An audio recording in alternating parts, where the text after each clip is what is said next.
Hello, xin chào tất cả các bạn đã quay lại với kênh của mình. Thì hôm nay mình sẽ làm một loại slime, đó chính là slime mây. Thì đầu tiên mình có một đồ không thể thiếu, đó chính là một gói tuyết để làm tuyết nhân tạo. Tiếp theo đó chính là mình có mua thêm một đồ đựng về đồ khuấy, keo sữa, không thể thiếu keo sữa. Màu mình thì mình sẽ làm màu tím. Bây giờ chúng ta bắt đầu làm thôi nha. Bây giờ thì mình sẽ cho vào. Đi mua bè đó nha mình. Chứ rồi bỏ lố tay rồi.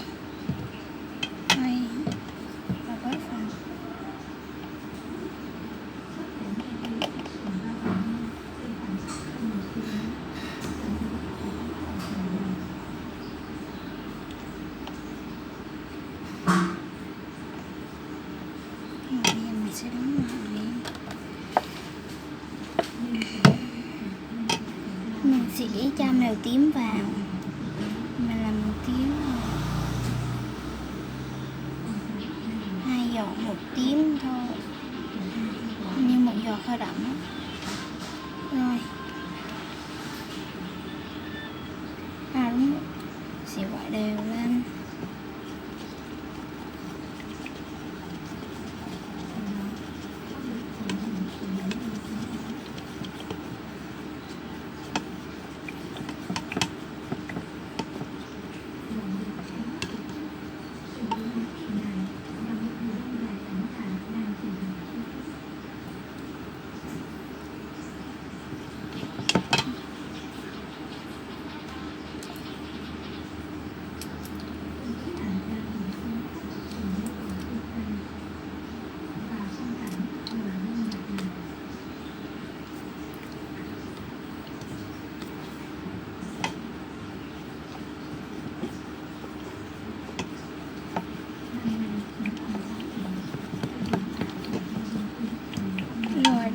Trộn đều rồi, bây giờ thì sẽ cho dung dịch vào.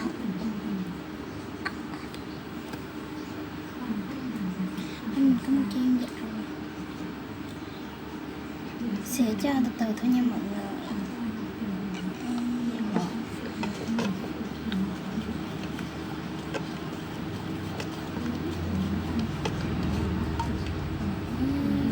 Sắp được.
Bây giờ thì mình lấy ra nhồi để cho nó khỏi bị cứng nha mọi người.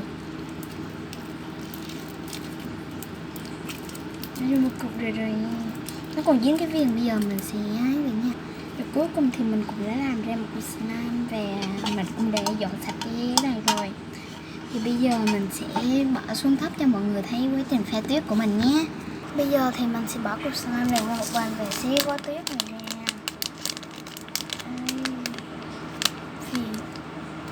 Pha tuyết ở đâu đây ta? Mọi người chờ mình một xíu để mình đi lấy ở lên bàn luôn. Mình sẽ bỏ như vậy được chưa ta?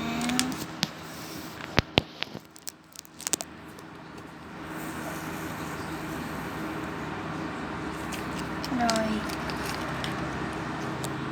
bây giờ mình sẽ đổ cho nước vào. Quên đi nước rồi. Mọi người chờ mình một xíu để lấy nước đã nha. Bây giờ thì mình sẽ bỏ nước vào đây xem quá trình nó nở ra sao nha.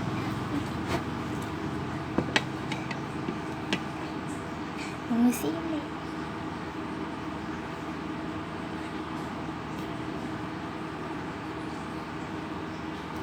Nó rất là mịn luôn. Bây giờ mình sẽ một chút cho nó bớt bị vá cục nha.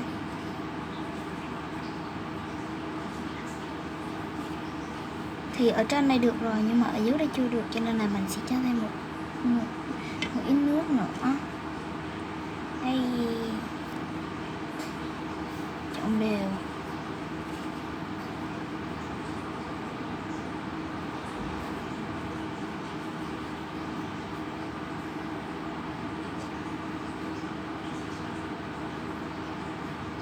Rất là khô.